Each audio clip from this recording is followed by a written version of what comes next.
Қайырлы күн достар, менің каналыма қош келдіңіздер. Бүгін сіздермен өте дәмді болып шығатын зімбірлі печеньенің рецептісімен бөліскім келіп отыр. Ең алдымен құрғақ ингредиенттеріміз ұн, зімбір және даршынды електен өткізіп, жақсылап араластырып аламыз. Зімбір мен даршын менде құрғақ ұнтақтар. Үй температурасындағы жұмсақ сары май мен қантты миксермен ағарғанша араластырамыз. Жұмыртқа қосып, біркелкі болғанша тағы да араластырамыз. Микротолқынды пеште балды 20 секундтай жылытып қосамыз.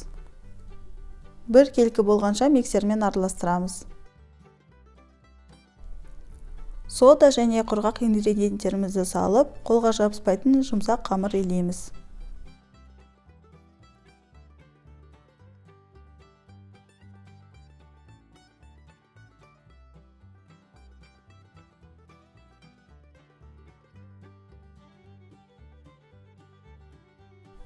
Ыдысымызға кішкене ұн сеуіп, қамырымызды қоямыз да үстін жауып, ең кемінде 2-3 сағатқа тоңазытқышқа салып қоямыз.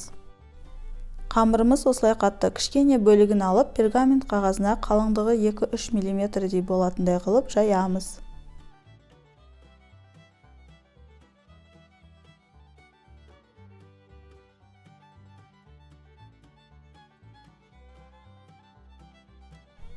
Мен печеньелерді осындай формалармен жасайтын боламын, немесе қағазбен сызып, үстінен кесіп алып жасауға да болады. Печеньелеріміз пісіп жатқан кезде кішкене ұлғаяды, сол үшін кішкене араларына орын қалдыру керек.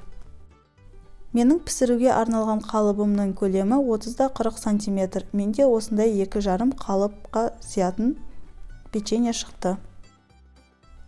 Ортасындағы қалып қалған қамырды қайтадан алып жаямыз.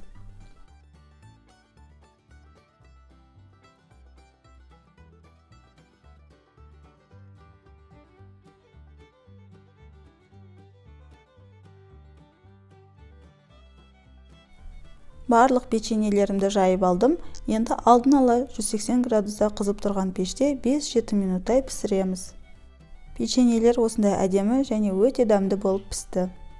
Бұл печеньелерді жаңа жылдың үстеліне жасауға әбден болады. Үстіне глазурьмен сурет салуға болады. Видеоны қарағандарыңыз үшін рахмет. Менің каналыма жазылып, лайк және комментарий қалдыра кетіңіздер. Сіздермен болған баршын келесі видеоларда жүздескенше.